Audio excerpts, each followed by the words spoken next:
It's the Indie Horror Junkie Podcast, your source for anything and everything indie horror. Here's your host, Otis B. Dreads.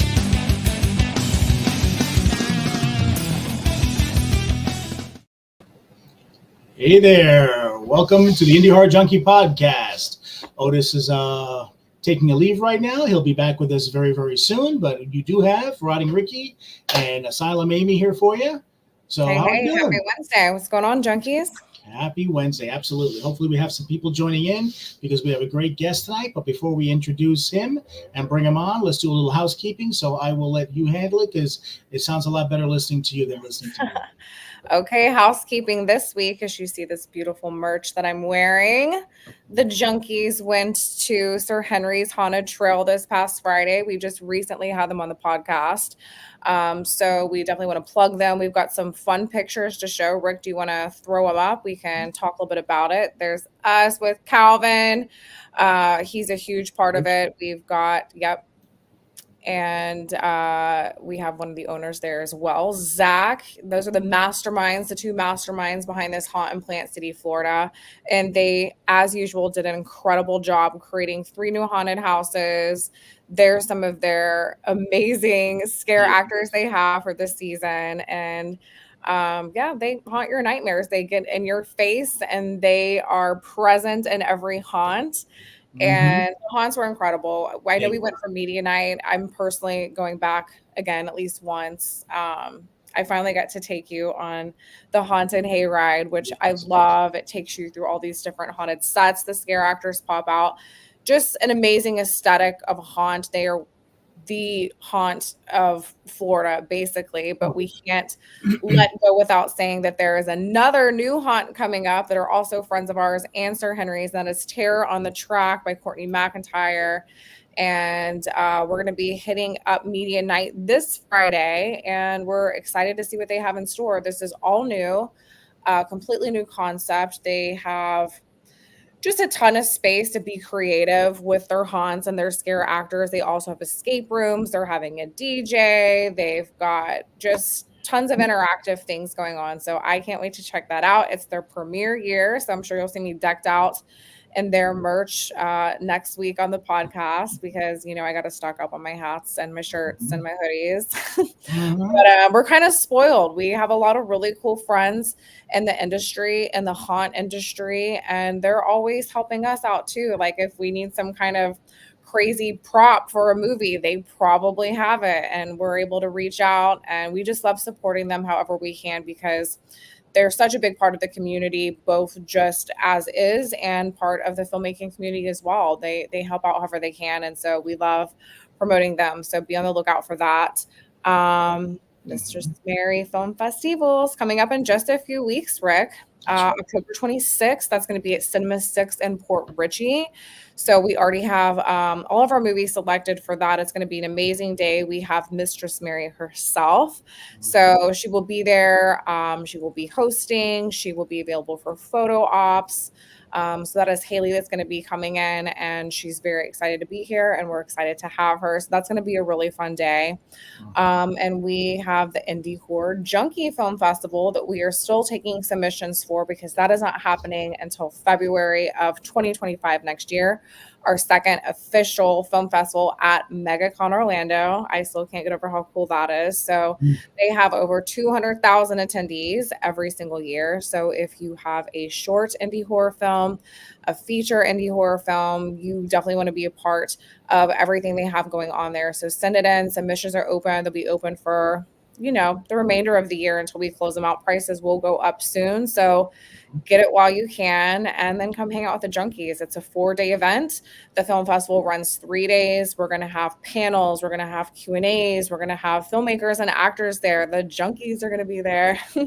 So it's a lot of fun. It's not just horror, but a horror aspect is growing each and every year with MegaCon, and the Junkies are a big part of that. So come out, hang out with the celebs, pop culture, horror, you name it. What am I missing, Rick? Well, let's see. First off, obviously, you can go to the website, indiehorrorjunkie.com, and you can pick up some merch. As you see the lovely Asylum Amy there, displaying our T-shirts that we've got. We've got the double-sided shirts, the single-sided shirts. You can also pick up copies of the magazine. We have the latest magazine, which is right here, with that beautiful cover for The Death of Snow White.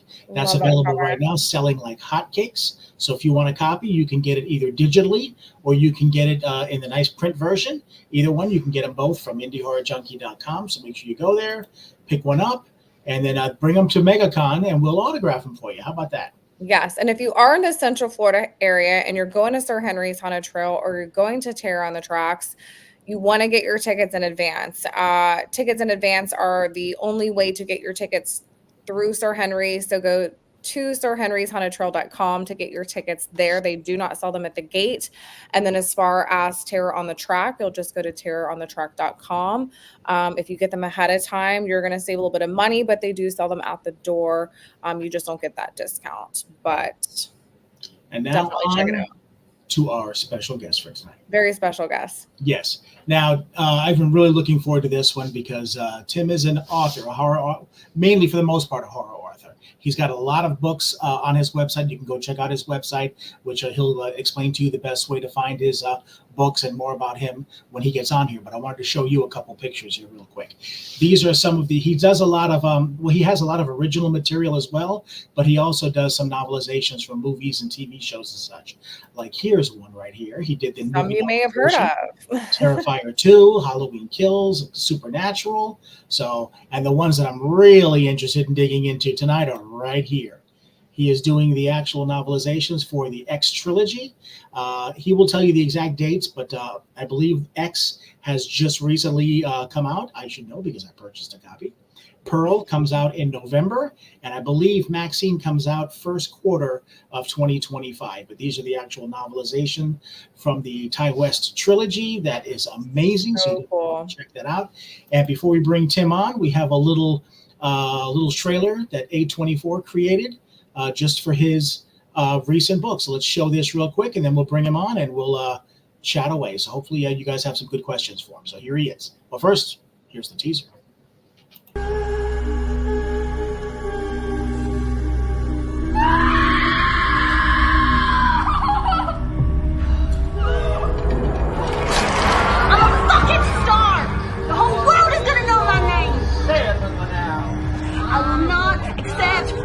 I do not deserve. Oh, love it, love it, love it. Oh, how you doing, Tim? I'm all right. Thanks so much for having me, guys.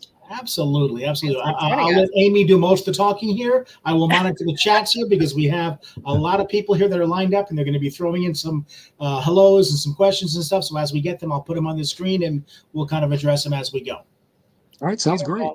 Beautiful. So Tim Waggoner, everybody, and we have Ghoul Evening from Night of the Living Dread podcast. Hello.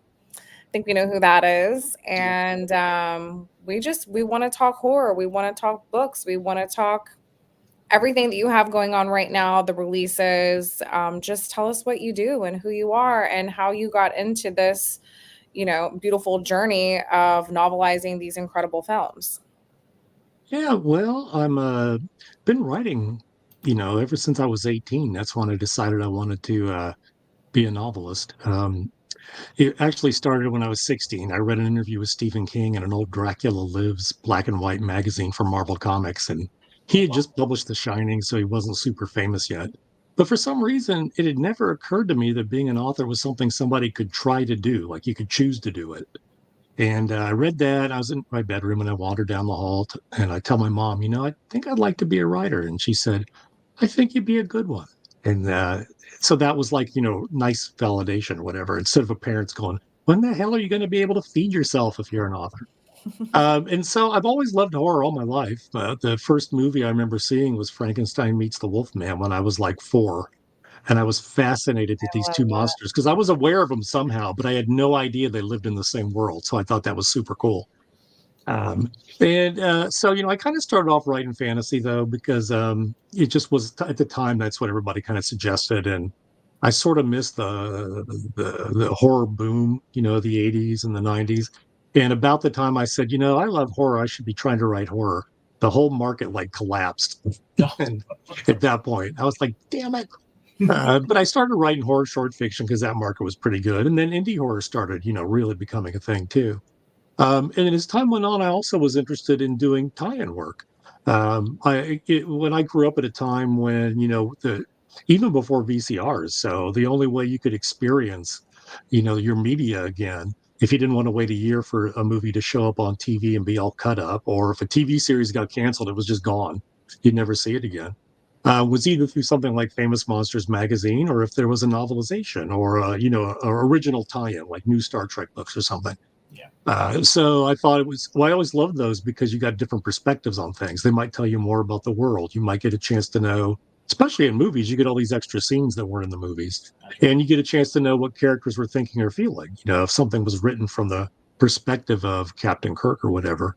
I remember the very first Star Trek movie, the novelization. Gene Roddenberry wrote it, and he does have Kirk in the introduction, I think, address whether he and Spock are ever lovers, because there's like rumors now. Because that was in fan fiction for years, and I'm like, you're not going to get that in the movie or the TV show. It was pretty cool. And so as the years went by, I kind of did a sort of a parallel careers. I just tried different things, and sometimes I'll be doing original stuff, and then sometimes at this point in my career, I'm lucky enough that people kind of reach out to me because I've done enough things, and so it sort of waxes and wanes, which I'm doing, whether I'm doing original stuff or tie-in stuff. I try to balance it all. But the last couple, I think because of the Halloween Kills novelization, you saw the picture of that. I think it just got my name out there a little bit more. Put you on the map in a big way. Yeah, I guess. Yeah, maybe. I don't know. But enough that, A24 contacted me, and also, Bloody Disgusting and Cineverse contacted me too, almost at the same time, and asked if I'd be interested in doing, novelizations. And I'm like, yes, please.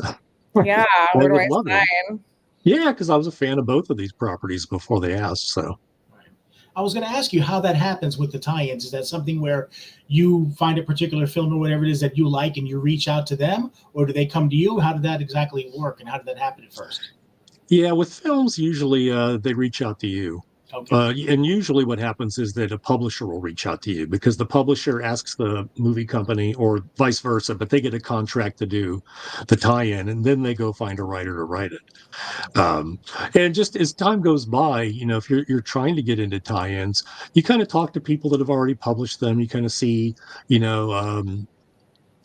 doing what. You try to sort of do the, it's not a cold call, but a cold email saying, I'd love to do some. You need to write your own stuff first because you have to show that you can, produce, a publishable novel. It helps to do it traditionally because it shows that you can work the deadline. It shows that you can work with other people and take revisions from other people. Because when you do tie-ins, it's not just the editors; it's also the IP holder that looks at it and gives you suggestions and tells you what you can and can't do. So all that helps. And then if you've done enough of them, eventually they start seeking you out. When they think of it.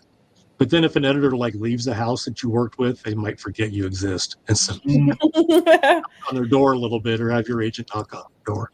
But yeah, nothing wrong with that. No. But I've been really fortunate that I've got to ask to do these last couple franchises. So I was going to ask, Otis here just popped in with a question. This is pretty much a question that I was going to ask you. With when you're writing, let's look at X. Okay, when you're doing the novelization for X, how much freedom do you have when you're putting the movies, into print form, when you're developing? Because obviously, as like you just said, when you're doing a novelization, you get to dig that much more into the characters and the backstory, and have the audience be able to see a lot more than they would see in the movie version. So how does that work? Do you work closely with maybe the original writer of the film or the publishing company to find out what you can and can't do? How much freedom do you have to explore that, or do they pretty much give you the guidelines and you go from there? How does that whole thing work? It changes with every project. Some movie studios, they don't seem to care in the slightest what you do. They might, but you just don't hear from them. And they don't ask for suggestions. They don't tell you what you can and can't do. And then others will say, well, we kind of want this or that, or you can't do that. And then in the case of the X trilogy, Ty's involved with all of this. I don't communicate with them directly. That's through the editor, because A24 has their own book publishing arm of, so they already have editors and publishers there. And so they talk to Ty, and then I get notes from Ty. So he's the only person that's cared enough to really be that involved in a lot of ways. But I know that Damien Leone looks at the Terrifier material that I've read too. So it really depends. The thing about doing, a novelization is the movie script, even a really long one like Terrifier 2, it still only makes about a 40 to 50,000 word novel. There's just not a lot of stuff in there. And even if you're trying to put in what people think and all that, describe things a little bit more. And so usually what you have to do is make stuff up. You have to create things, and you try to create things that will fit in the world of the story. If you're lucky, there's still going to be some extra scenes that got cut out of the movie, but even so, it doesn't add that much. And so, like with the Terrifier 2 book, they said it was the first book they'd ever done, and so they're like, how long do you want it? They're like, about 100,000 words, and I went, okay, because usually these things are about 80,000.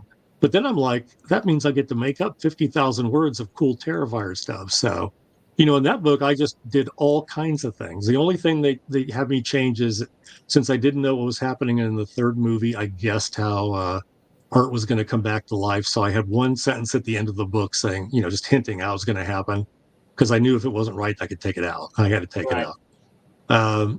But then for the X trilogy, it was also it's their first fiction, because normally they do nonfiction books based on their movies and things. And so they weren't sure how long they wanted their books to be either. And so they were like, well, maybe 80, maybe 70, maybe 60. We don't know. And then, as I started to write, I'm thinking, oh, there's all these cool things, I can develop an X, and I can do this and I can do that. And then they found out that Ty said, no, you can't add anything to my story. I just want you to cover just the story the way it is. And it makes perfect sense. He's, the creator of the whole thing. But that means the books turned out to be smaller than they would otherwise. They're about 44,000. I think all three of them came about that, because the scripts are about the same length. So, I would try to develop certain things in terms of just the character's point of view, strengthening themes. Sometimes, like, there might be like the movie and the script might not be exactly the same. They're very close because Ty wrote them, so they're very close to what's filmed. But sometimes, the scenes are in a different order. There's a lot more dialogue and things like that. The scenes are more developed in the script, so that's nice too. But sometimes you have to make some choices, and that part was okay. And anything that was in the script is fair game for me to put in or not. Compared to the movie, I could do whatever I wanted as long as it was something that Ty wrote. So he had, a lot more input. And we'll see what he thinks of Maxine, because I turned that in not long ago, and I did add a few things to try to, like, bring all three movies together a little more maybe than they were in some ways. So I don't know. I don't know if he'll go for that or not. We'll see. Yeah, I was going to ask you. Oh, go ahead. I was going to ask you if that's tricky, because with some of these novelizations, like with X or something like that, you're looking at a possible second, third movie and stuff. So what you add to it may, have to be something they have to account for in the movie. Or like you were saying, some of the people don't care; they let you do your thing. But somebody like Ty West, who's going to watch it and stuff, I wonder how tricky that gets when you're writing, like for X and then for Pearl and stuff like that, knowing that there's another movie and a continuation of that character coming on. How tricky that might be writing little stuff like that they may have to play out, they may have to address in the next book or film. Yeah, I don't think they worry about that. The novelization of I think it was 2018 Halloween, was written by Jack Passarella, and in there it says that the Myers house burned down years ago, and that was probably in the script. It didn't make it into the film, but usually when you write these things, you write them months and months before the film comes out, so all you get is the script. You don't know what's going to be in the final film. And then, of course, in the second, the Halloween Kills, there's a couple living in the Myers house. They've restored it and everything. So, for me, I put in that there was a rumor years ago that the house burned down, but it's not true, just so I could have it like connect to the book.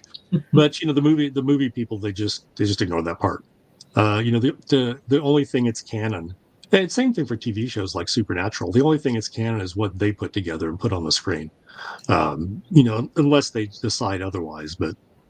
Um, but like when I did a novelization of Resident Evil: The Final Chapter, and I'm a fan of all the movies, and if anybody's seen them, that the one before the final chapter ended on a giant cliffhanger. This gigantic battle was going to be fought between the heroes and the villains against like every damn mutant monster you could possibly imagine at our nation's capital, I think the Capitol building. Yeah, maybe the White House. I can't remember which one it was. And then the next movie starts with nothing around, and Alice just climbs out of a hole in the ground, and they don't say anything about any of the characters. And I was like, what the hell am I supposed to do now? So I wrote like a 60-page mini movie in between. I just made up all the stuff that happened during that battle. I That's didn't ask incredible. permission. I just did it, and they let me keep it. So most of the time, I just do things, and either they'll let them stay or not, and Ask that's for okay. forgiveness But later. yeah, so like I You said, kind so far in Terrifier, any weird thing I came up with, they let me keep, except that one last line.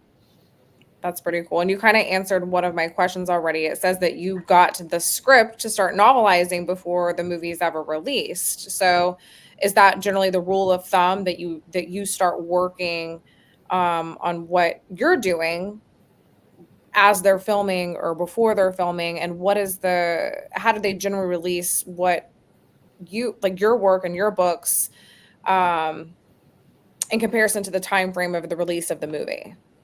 It's like a week later that the novelization comes out. That's really quick. That's very cool.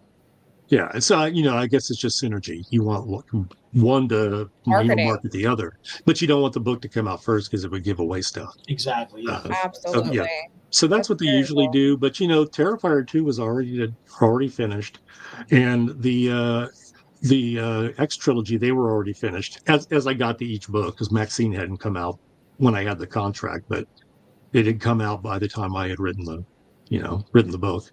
But most of the time that doesn't happen. This time it was great though, because I just they were on streaming, so I'm sitting there in front of my TV, and sometimes I felt like a reporter just describing the stuff that was there. And I could also, if I wanted to, like check the dialogue in the movie against the dialogue of the script, and then pick whichever one I like better. So that worked pretty well. Well, this might be a that part was a lot of fun. spoiler, but I know that Mhm. Terrifier 3 is coming out in theaters tomorrow. Is there a Terrifier 3 book that you've novelized or allowed to talk about? Or is that not something that was in the works? Or can you share anything about Terrifier 3? And were you a part of that? Well, they haven't announced that I'm doing Terrifier 3, and they haven't given me any feedback on the manuscript I've already turned in on Terrifier 3. So I can say that much so far. Everybody We'll see email what. Damien tonight. Yeah, so yeah. The last I heard, he was reading it, so we'll see. That's really And then cool. And they've already yeah, announced that there's going to be a Terrifier 4. yeah, which I knew, but I was keeping my mouth shut. Yeah, But fingers crossed we'll get to see more work from you with the Terrifier franchise, because we love yeah. Terrifier franchise and everybody behind it. They're good friends of ours in the indie horror filmmaking world and the convention world with horror. So that's just a great relationship to have, and that's very exciting that you get to be a part of that. Oh yeah, I love working with Cineverse. Mostly I work with Brad Miska, but it's Yeah. been just wonderful. And yeah, the plan is for me to do Terrifier next, which is awesome, because now I know 2 movies past it, so I'm going to see what I can do to Exactly. kind of connect it backwards, in a way. But they haven't given me a contract for it yet. That's next. They said sorry, but we're too busy desperately trying to finish up the last bits of Terrifier 3 to get in the theater. I bet. A few months ago. So I mean, they it'll show up. just finished shooting it earlier this year, so that's a pretty hefty deadline there. Yeah. But if anybody can pull it off, it's them and Fuzz on the Lens, and they've got a great production team, and they're head by Phil Falcone and Damien Leone. Mm-hmm. So it's just I can't wait for tomorrow. Yeah. Now with the early buzz about it from people who saw it at I forget which festival at the con, last week. Yeah, they loved it. So yeah, looking forward to it. I heard it's pretty dark and pretty gruesome and stuff like that. So I'm very, very excited about it. Now, let me ask you another question, though. Back to the X trilogy. when you get these novelization opportunities like this, do they usually come like one at a time, or did like the X trilogy, did you get a contract to do all three right out of the gate, or did you do one, they liked it, then you did two, and then Maxine? How did that work? It kind of depends. I think with the X trilogy, they had me do X first, but the plan was for me to do the other two. And then after they saw how I did on the X book, they just gave me the contract for the next two. So sometimes you can contract for more than one. With the Terrifier books, it's just been one at a time, even though the intention has been for me to do at least the first three. Okay. So you never know. It just depends on how they want to do it. Another question I forgot to ask you with that X trilogy. You were talking about with some of these novelizations that sometimes you'll get not just a script, but sometimes you'll get to see like deleted scenes or things like that. Was there anything like that for the X trilogy, or pretty much what they did, you got? No, what I mean is the deleted scenes that are in the script. I don't mean that. Yeah. I mean, there's a number of things that are, at least they're extended in the books. Okay. In the script that are not in the movie. I don't know if there's a whole lot of anything that. A little bit. There's some scenes that just don't exist in the movies that are in the book, so people will get some extra stuff. There's no doubt about that. I think they'll like them really well. I hope so. We'll see. I had a great time writing them. The X project was weird because I had to do an audition for it. They had me write like a scene. They had me do the scene with Pearl and Howard in the bunkhouse having sex while Maxine is under the bed. Mm-hmm. I'm like, of all the damn scenes to give me. But I went for it and wrote the hell out of it, and they seemed to like it. So, I officially got the gig after that. That's very cool. Maybe they wanted to see that you could handle those kinds of scenes and what you would do with it. Well, sure. And also, I'd never worked with any of them before. So even if you've got a reputation for doing, novelizations and tie-ins, a lot of times it may be just new people each time or a new IP holder. So I don't know for sure. They got to find out what you can do. Yeah. We got a question from Otis here. Is there a particular movie that you would like to do a novelization of? Novelize is a word. It is a word. Because that's what they say. Really, I don't know, because I was thrilled to get to do Terrifier just because it was like I enjoyed it so much, and I was like, oh my god, how in the hell am I going to write Art the Clown without visuals? Because it's not like he has dialogue and stuff. So the challenge of that was a lot of fun. It was great that I had the performance. David Howard Thornton to follow. I think if I just had a script and never seen the movie, that would have been tough. Some of the just fun small cult films of the 80s that I grew up with would be a lot of fun.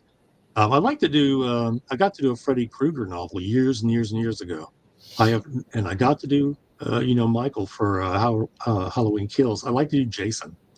I would love to do a Jason one. So they're slowly but surely trying to resurrect the Friday the 13th. So I'm hoping. Yeah. The company that had the rights to do New Line Cinema novels is called Black Library. They were part of Warhammer Books. But I was pitching a Jason X novel where Jason X goes back in time. They send him back in time. Somebody gets him and programs him. And he has to go back, and they're trying to like wipe out Jason's because it would save like millions and billions of lives in the future. At least descendants of the people that he killed. And so he would have to go backwards through the movies each time fighting himself until he got all the way back to the He was going to fail each time pretty much or something. And I was all excited to write this thing, but then they just decided not to do anymore after that.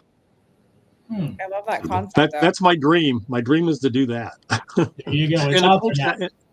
And a Kolchak the Night Stalker book, because I grew up with that. I was like 9 and 10 when that was on, and I just love that series so much. So I got to do a short comic story for the 50th anniversary graphic novel. So that does count, gets it off my bucket list, but I would like to do a full novel. Yeah. Kolchak the Night Stalker, I grew up with that as well. I loved every single episode. I mean, it would frustrate the shit out of me because it's like every episode, all the pictures he took and all the evidence he got, he ended up losing or exposing. Like, damn it! So nobody believed him. But there was such well written for that time period, especially. Yeah. Really well written and such great concepts. I loved it. Yeah, and his character's so awesome because his character's not a hero. His character would be perfectly happy if the damn cops would go and take care of this stuff. But when nobody else does, he has to. He can't stop himself. Plus, he has to look at it. He has to see the truth, no matter what.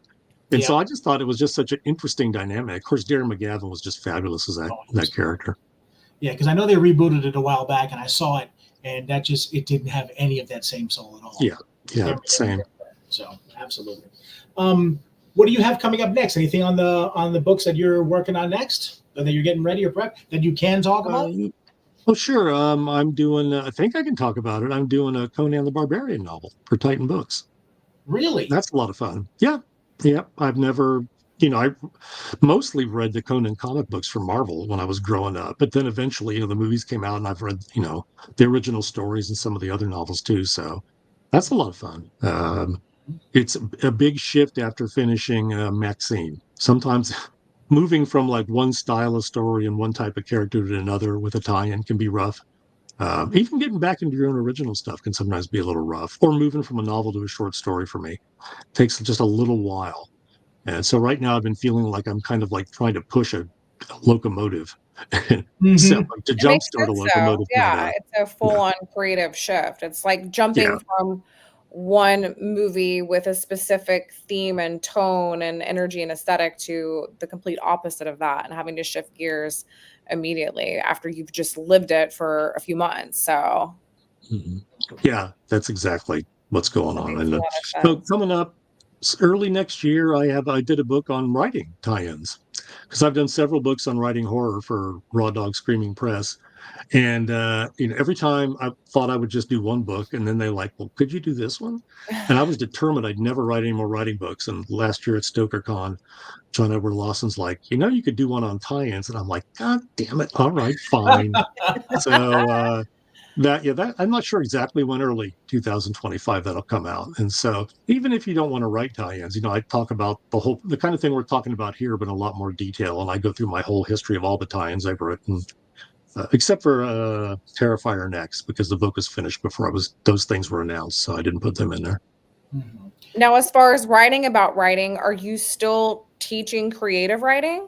Is that something that you're still doing? Is that in person? Is that online? This is a question for all the writers who are watching.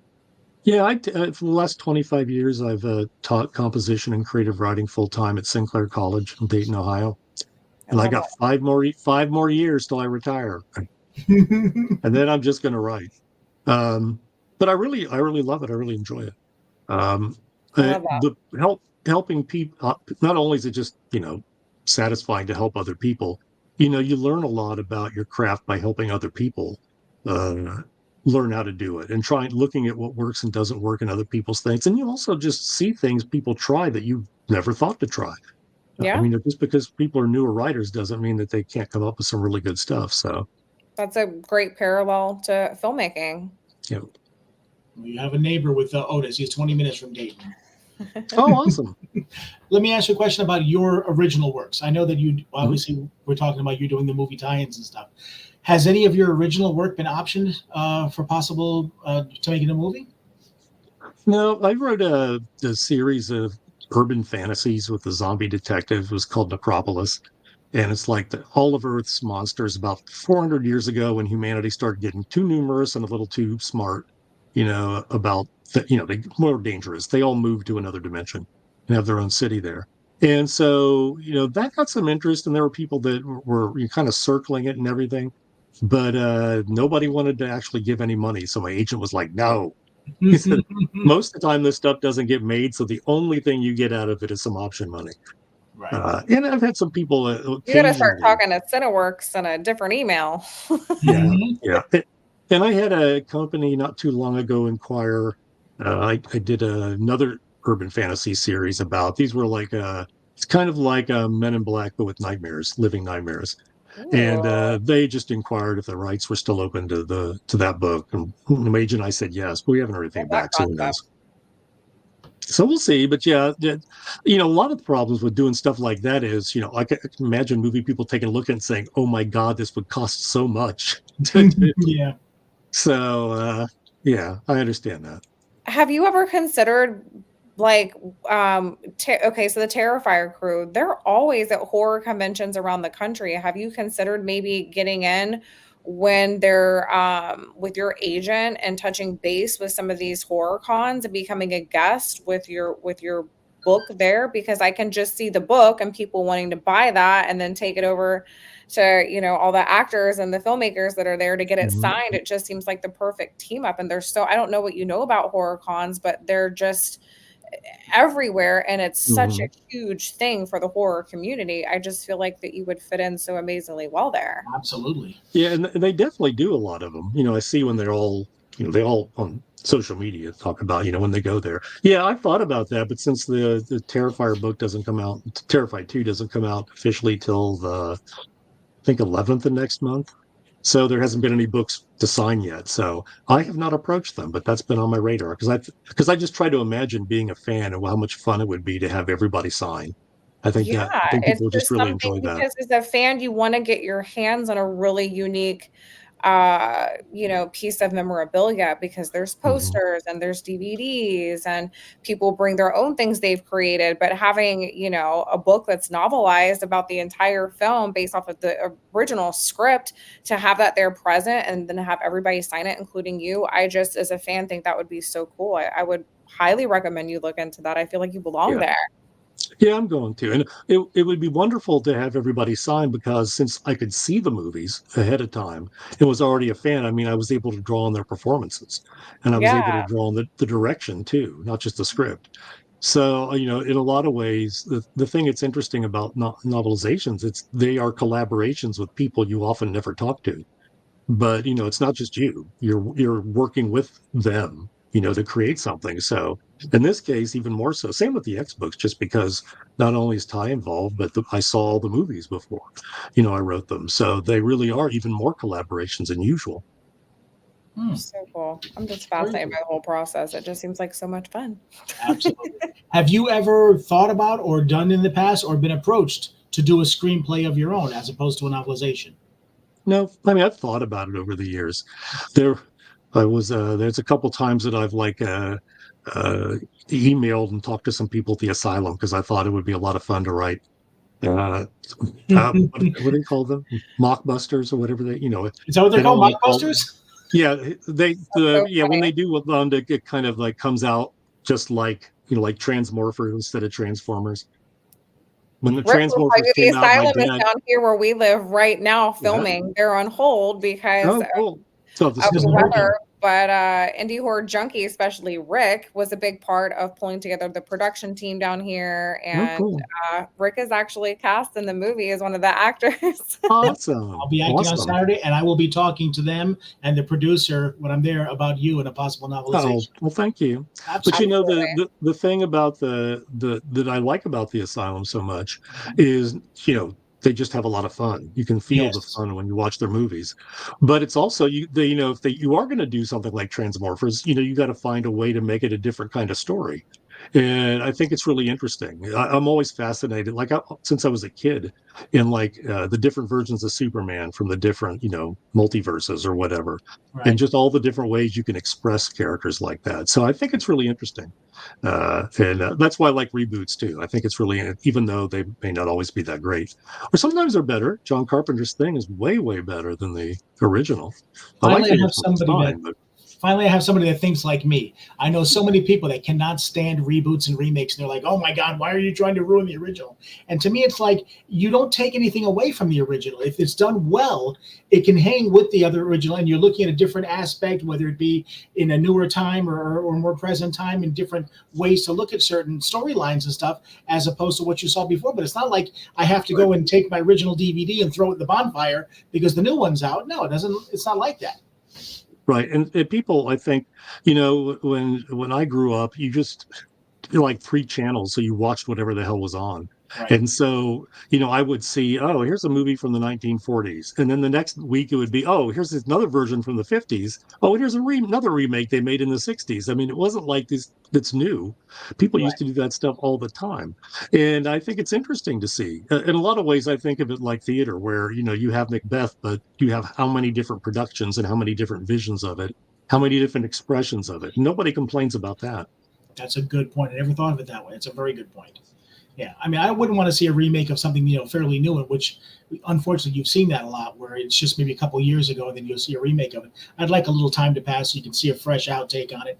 But like one of the things you mentioned, even though this is not horror, Superman. There's talk about them making a black Superman movie. And so many people are upset, oh, we're going to change the gender.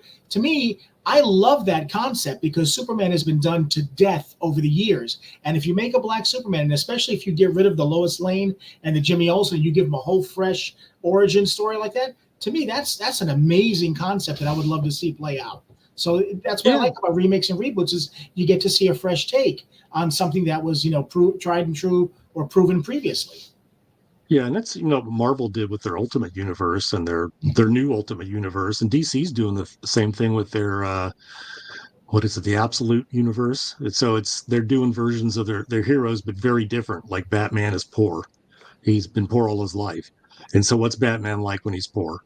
When he comes from that kind of thing, from that kind of background, and his parents are still alive, like his dad's a school teacher, and I forget what his mom does.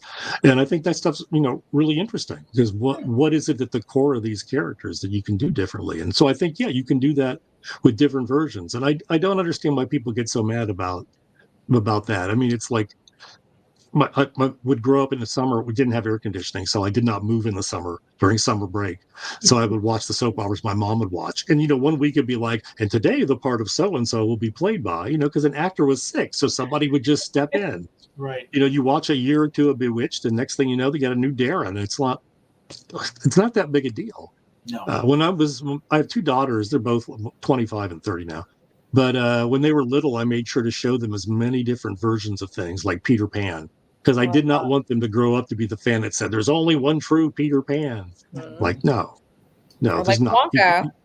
Exactly, Wonka, yeah. Mm-hmm.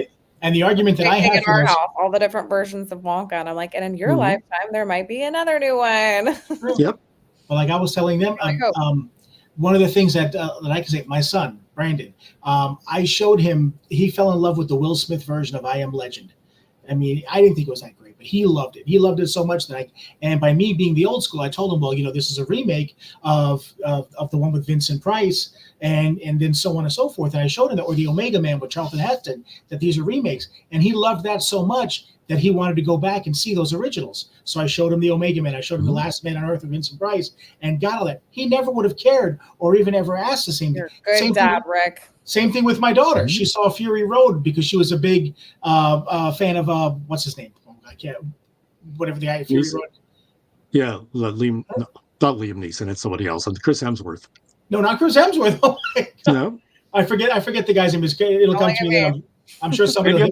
Maybe I'm thinking of Furiosa is what I'm thinking of. You are probably thinking of Furiosa. Oh, okay, yeah. But she loved his character so much and loved that movie so much that then she asked me, "Okay, can you show me the Mel Gibson Road Warrior one and the original Mad Max?" She had no interest. I've tried for ages. Oh, you've got to see it. It's great. Yeah. I don't want to see it. But now when she saw him, if it's old, it's not good. It's like some of the best movies are before you were born. Okay? Like before I was born. It's just you've got to go back and look at the origins and I didn't want to punish her.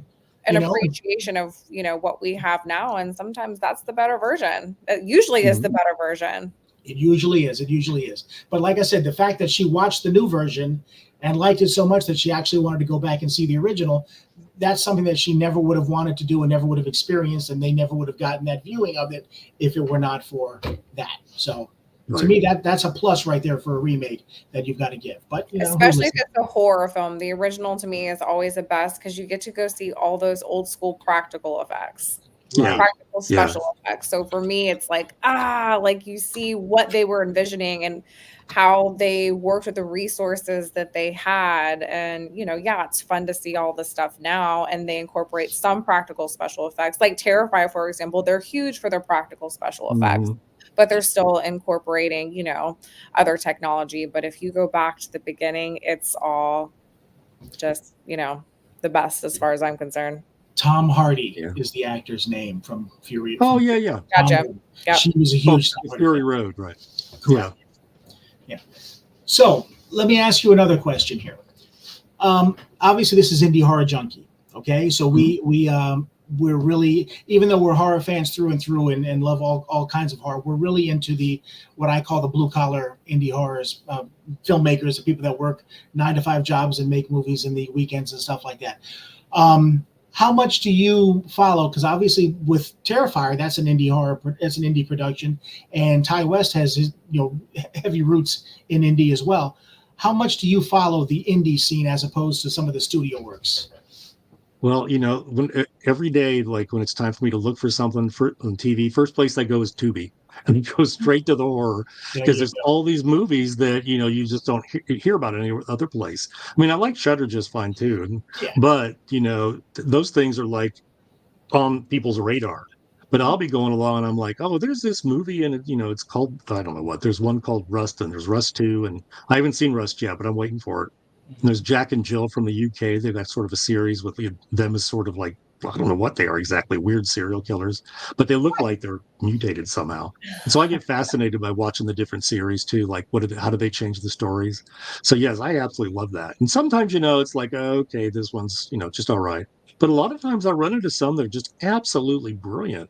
And, I like it too because it doesn't. A lot of times you get stuff out of Hollywood, and it has the same rhythms, it has the same feel, it has the same look, and especially if it stars like What Lies Beneath has Harrison Ford in it. I'm like, I'm supposed to believe Harrison Ford is going to die, or there's any threat to Michelle them. Pfeiffer, that is a throwback. It doesn't mean it's a bad movie, but it's not the same. Because they seem more real, and they remind me a lot of some of the movies in the '70s, which were indie, when they were almost like documentaries. In a lot of ways, there were actors you didn't know, and they didn't have the same kind of rhythm. They seemed a lot more like what we do now with true crime reenactments in some ways, but they had that kind of real primitive kind of power to them. I think that's why Texas Chainsaw Massacre is still so powerful for people. Yeah. And that's the thing too with indies really with your horror in general, is that you don't necessarily have to have the star power. The people aren't going to see it because of the Harrison Fords and stuff like that. As long as you have what they're looking for, whether it be the gore, whether it be the frights, whether it be the dread, or whatever the case may be, you don't have to have the stars. That's why I think they're a lot cheaper, a lot easier to make. But with the studio films, kind of like what you're saying, a lot of times you'll see movies come out and then you'll hear a director come out with a director's cut or whatever, because once he turned it over, the studio chopped it up and did whatever they wanted to, even though they weren't the one that, I've never understood that, why they do that. Because at the end of the day, when you hire a director, you're hiring them for their vision. You're going to want to see what their vision of a certain movie is. So if that's the case, why are you getting their movie and then making what you wanted anyway? I've never understood that. But yeah, I don't know. I think it's like, that. I know. I think it's like they say in business, it's just everybody has to piss on it. It's kind of how you justify your job. If you don't make a change or do something to it, it's like, why are they paying you? So I don't know, but yeah, I know exactly what you mean. Art by committee doesn't work too well most of the time. Yeah. But the thing with indie films is that it's really built on the fan base. Yes. And that's what Terrifier did. That's what they did with their original short film for concept. And then they came out with Terrifier 1. And then after Terrifier 1, they had this enormous cult following. And those fans funded the second film. They raised that $250,000 through their crowdfunding. And that's how they made the film. And through the fan base, they made the connections with, Cineworks and Bloody Disgusting and everybody they need to get on board. But it's because of the fans. And so, like, going back to what Rick said, that's what we try to do with Indie Horror Junkie. We kind of have these no-name filmmakers, or not necessarily no-name all the time. Some of them are up and coming and have quite a few independent films under their belt, and they're on Shudder, and they're getting their name out there, but we can give them an extra boost and help promote them through the magazine and through the podcast and through the film festival to help them build essentially even further a fan base, so that everybody is rising together and becoming more well-known. And then you continue to create and have that support to, market and make the next one, which I think is really, really cool, because, we are the underdogs. We don't have, this huge source of finances. Like, you can get investors, that's great. We all have contacts for that, but to be able to have the fans involved, I mean, what's cooler than that? They're a part of it. And that's all that they want, is to be a part of it. So if you give them the opportunity to, they're there. Yeah, yeah, and that's what I think where horrors, whatever kind, is at its strongest. I mean, it works well when it's sort of like outsider art. It works well when it's rebels. It works well when it's the horror community, the working Yeah. together. Yeah, whether it doesn't matter whether it's literature, whether it's film. Mhm. Yeah, there's I have just a another. huge niche for it. The community Mhm. is strong. Yeah, I have another friend of mine that I've known for many, many years, and he's hosted the Bram Stoker Awards. His name is Jeff Mhm. Strand. You may be familiar Sure, with I know him. Jeff. Oh Yeah, yeah, I know and Jeff. he just did a novelization too of the Attack of the Killer Tomatoes. Yes. Can you imagine anybody more perfect on this planet No, to do when I that? heard that, I'm like, oh my god, who else could have done that? So that was amazing. Yeah. I remember when he was writing about, on social media about it, he's like, I wasn't sure what he could do. And they're like, oh, we don't care. You can do whatever you want at this Do point. it. And so, so I'm sure he just had an absolute blast doing that one. Yeah, I'm sure, absolutely. I definitely want to chat with him now that I've had you on here as well. All right, so as we're getting ready to close out the show here, why don't you tell people where they can find you, where they can pick up your books, what the best way to communicate with you would be, any chance you get to pass on your links, and here's the time. Yeah, the best place is my website, and it's just my name. It's just timwaggoner.com. Waggoner's got two G's and an O. And then, I'm on most social media too. But I have links to everything. I have a blog where I give writing advice, and two, I have a YouTube channel where I give horror writing advice as well. But there are links to all those things on my website. So that's like the Walmart, the one-stop shopping for Right. anything of mine. Most of the books you can find through, any kind of retailer. But for right now, the X Trilogy books are just through the A24 bookstore. Yeah, that's So all I was going to those, say. When I ordered it, yep. that was the only place I could find it was the A24 bookstore.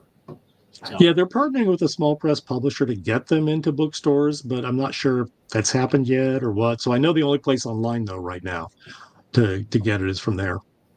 okay, and I know that X is out now. Available for purchase now. When is Pearl coming out? November. Like around Thanksgiving. So I think maybe it's the 26th of November. And they haven't, because they haven't given me, feedback on Maxine yet. Right. It's just sometime, like you said earlier, I think in the early, 2025. Okay. All right. I'm You're in really hoping. Ohio, so I think the closest major horror con to you is Horror Hound, correct? Well, yeah, it's like about 20-minute drive, 50-minute drive from here. Yeah, Horror I've been there a Hound's couple huge. times. We have a lot of friends who are out at Horror Hound. I think that you would have a great time there. Yeah. Yeah, And the few times I was there, I really enjoyed it. I was a small press publisher named Sam Hain Books was in Cincinnati, which is right near Horror Hound. And so they would always have a table and they'd invite a bunch of their writers there. And so, yeah, I had a lot of fun. Very cool. Very I'm not sure. exciting. Is that in Sharonville? Is that what that is? Yep. Oh, okay. All right. Now, would you be willing to travel? I'm just throwing it out there. Would you be willing to travel? Sure. All right. Okay. I would be happy to do that. That'd be Why very not? cool. Get out of Ohio for a little bit, right? I would love nothing more than to get you down here and get you a part of our Indie It's Horror true. Junkie Film Fest. And like she was saying, sure. that MegaCon event is unbelievable. I think they had over 250,000 people there. Yeah, I heard that number and I was like, wow, that's It's pretty so much awesome. fun, and it's all day, so we'll make sure we get you a chair. But we're all like rotating, like you go sit, you go sit. But it's so much fun. We're excited for it already. We're prepping for it right now. We had an incredible time last year, so I will personally be getting all three of the X books and the Terrifier book. So if you come down, I'll have you sign that, and I Okay. want to check out your YouTube channel if you're Yes. out there, teaching, writing for horror. I think that's fascinating. That's an incredible resource for anybody who's interested in writing, anybody who's specifically interested in writing horror. So I'm going to be checking that out. Thank you for telling us about that. Sure. And if you just go to YouTube and search my name, a lot of the workshops I've done online, they just get recorded and they get posted. That's So, perfect. so it would be just like going to a con where I might go do a workshop in person. Okay. That's really cool. Well, Yeah, thank because you so much. at the film festival, we can do a panel and Q&As and everything like that. There's ways to Yeah. work that in, and the people, the crowd there, they love it. They love the interaction. They love to be able to talk to filmmakers and writers and any kind of artists that are there. So everything just ties in. Now, do you get an allotment of books when they come out for you to have for you to sell for yourself or to sell or sign off on, or do you have to order them? How does that work? Yeah, usually you get like a certain amount, it's in your contract and it could be like 10 or 20. it depends on what they'll do. Then after that, you can get them at like the retail cost. So you just get them for half, Okay. like Yeah. half price. Yeah, and so then you can, if you want to, then you can go ahead and sell them at events for the full price. There you go. If you care. So usually, yeah, I just order a bunch and keep them back there on the shelves. You can't see them; they're a little farther down, but Mm-hmm. got a bunch of my Halloween kills and supernaturals back there and everything. And I'll be stocking up on the X books and the Terrifier books too. Beautiful. All right. Well, thank you again for taking some time out for us today. It was very enlightening. We had a lot of guests there, a lot of questions. That's all you had. So we really appreciate your time.